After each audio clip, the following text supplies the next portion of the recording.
आधिकारिक रूप से यह बात कही जा रही है कि डील हुआ है, गठबंधन बनाते समय डील हुआ है। अब क्या डील हुआ है आज हम भी जानना चाहते हैं कि क्या डील हुआ है, क्योंकि जिस तरह से राष्ट्रीय जनता दल के लोग कह रहे हैं, सीधे तौर पे नीतीश कुमार जी को खारिज करने की बात कर रहे हैं। आज मैं आप सबसे बिहार के एक बड़े राजनीतिक घटनाक्रम की चर्चा करने वाला हूं। बिहार में उपेंद्र कुशवाहा की बगावत का क्या असर होगा?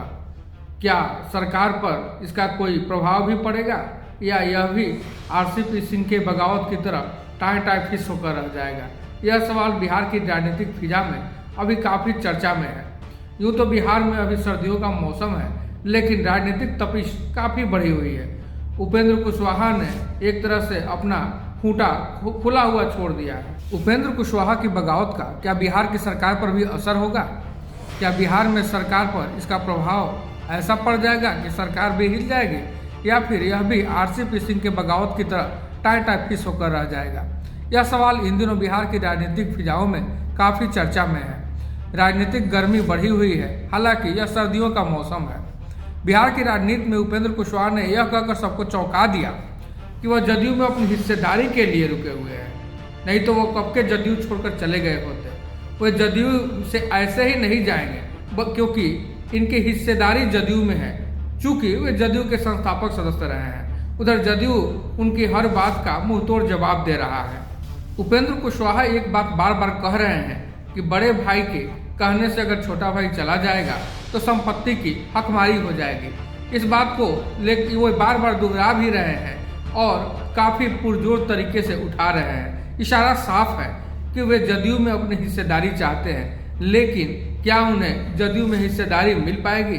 क्या उनके कहने से और या जदयू छोड़ने से जदयू में बगावत हो जाएगी?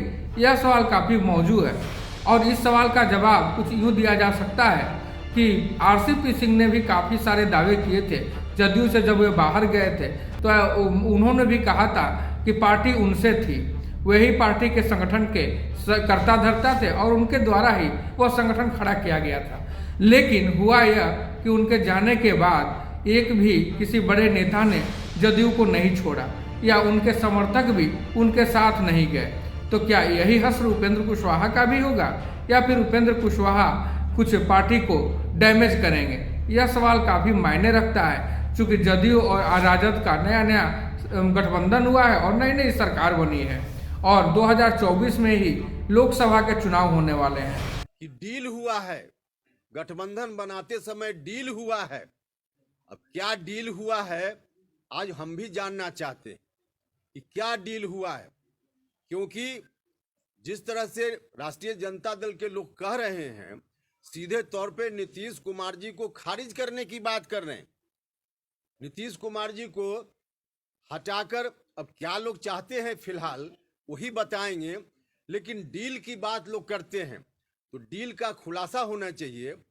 उपेंद्र कुशवाहा पर टिप्पणी करने के बजाय क्या डील हुआ है, जो लोग डील में रहे हैं उनको बताना चाहिए कि आखिर डील क्या हुआ है। उपेंद्र कुशवाहा इस डील को जानना चाहता है। आज कार्यक्रम होता है जनता दल यूनाइटेड का भी, तो एक साजिश उपेंद्र कुशवाहा के खिलाफ भी अब चल रही है और यह साजिश उपेंद्र कुशवाहा के खिलाफ नहीं है, यह साजिश सीधे नीतीश कुमार जी के खिलाफ है। सबसे पहले तो यह जानते हैं कि आखिर उपेंद्र कुशवाहा को बगावती सुर अपनाने की नौबत क्यों आई। तो यहाँ 4 सवाल काफ़ी मायने रखते हैं। पहला बात यह है कि उपेंद्र कुशवाहा जदयू के उत्तराधिकार को लेकर अपना दावा पुख्ता करना चाहते थे, जो कि हो नहीं पाया।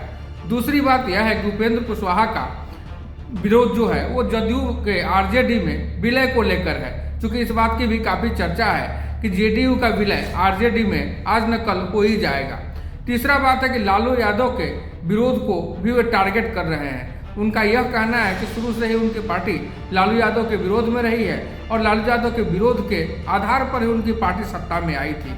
और चौथा दावा उनका यह है कि चूंकि वे कुशवाहा वोट के अपने को सबसे बड़े झंडा बरदार मानते हैं, इसलिए उनका मानना है कि जो लव कुश का समीकरण है उसमें कुशवाहा वोट की संख्या सबसे ज़्यादा है, जिसकी बुनियाद पर जेडीयू की नींव खड़ी है।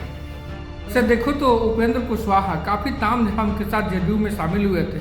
यही नहीं बल्कि उन्होंने 14 मार्च 2021 को अपनी पार्टी राष्ट्रीय लोक समता पार्टी का जेडीयू में विलय भी कर दिया था। उस समय नीतीश कुमार ने उन्हें पार्टी संसदीय बोर्ड का अध्यक्ष बनाया था, लेकिन उपेंद्र कुशवाहा की जो इच्छा है वो उससे कहीं ज़्यादा की है। उपेंद्र कुशवाहा ने खुले तौर पर तो हालांकि ये बात नहीं कही है, लेकिन इनका इशारा जो है वो कहीं ना कहीं उप मुख्यमंत्री के पद को लेकर है, जिसे नीतीश कुमार ने सिरे से नकार दिया। नीतीश कुमार ने मकर संक्रांति के कुछ दिन पहले साफ तौर पर कह दिया कि उनकी पार्टी में अब कोई दूसरा उनकी सरकार में अब कोई दूसरा उप मुख्यमंत्री नहीं बनने वाला है। इससे एक बात और साफ हो जाती है कि उपेंद्र कुशवाहा कहीं न कहीं नीतीश कुमार के उत्तराधिकारी के रूप में अपने आप को देखते थे, और पिछले दिनों एक भरी सभा में नीतीश कुमार ने अपना उत्तराधिकारी तेजस्वी यादव को एक तरह से घोषित कर दिया था।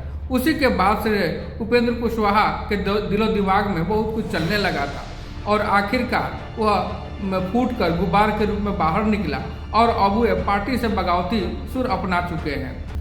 हालांकि एक बात यह भी कहा जा रहा है कि वे सीधे तौर पर बीजेपी के साथ ही जाएंगे, और लोकसभा चुनाव के पहले बीजेपी अगर उन्हें शामिल करती है तो उन्हें बड़ी जिम्मेदारी भी दी जा सकती है। लेकिन एक बात अभी भी चर्चा में है कि बीजेपी वेट एंड वॉच की रणनीति पर काम कर रही है, क्योंकि वो देखना चाह रही है कि उपेंद्र कुशवाहा जो बगावत अगर करते हैं तो उनके साथ पार्टी के कितने एमएलए जाते हैं। जदयू को तोड़ना बीजेपी का मुख्य रूप से लक्ष्य है, और वह यह देखना चाहती है कि उपेंद्र कुशवाहा के साथ जेडीयू के कितने एमएलए हैं। हालांकि राजनीतिक चर्चाओं पर भरोसा करें तो बिहार में जो अभी चर्चाएं चल रही हैं उनमें साफ तौर पर यह कहा जा रहा है कि उपेंद्र कुशवाहा अगर जेडीयू छोड़ते भी हैं तो उनके साथ एक भी एमएलए जाने वाला नहीं है। वैसे उपेंद्र कुशवाहा जेडीयू के पहले ऐसे नेता हैं जिन्होंने पार्टी के आरजेडी में विलय का साफ तौर पर विरोध किया था। उन्होंने साफ तौर पर उसी वक्त कहा था कि जेडीयू का अपना सिद्धांत है, अपनी नीति है, और आरजेडी के विरोध के बल पर ही जेडीयू सरकार में आई थी। तो ऐसे में अगर दोनों का विलय हो जाता है तो कहीं न कहीं बिहार की 13 करोड़ जनता के साथ धोखा होगा। यह बात उन्होंने कई बार दोहराई, और उसके बाद से ही उनके बगावती तेवर सामने आने लगे। हालांकि एक पहलू यह है, और दूसरा पहलू यह है कि उनकी जो अभिलाषा थी वो पूरी होती नहीं दिख रही है। इस कारण से वे सीधे तौर पर पार्टी में बगावती रुख अपनाए हुए हैं, और अब स्थिति यह हो गई है कि कभी भी वो पार्टी छोड़ने की घोषणा कर सकते हैं।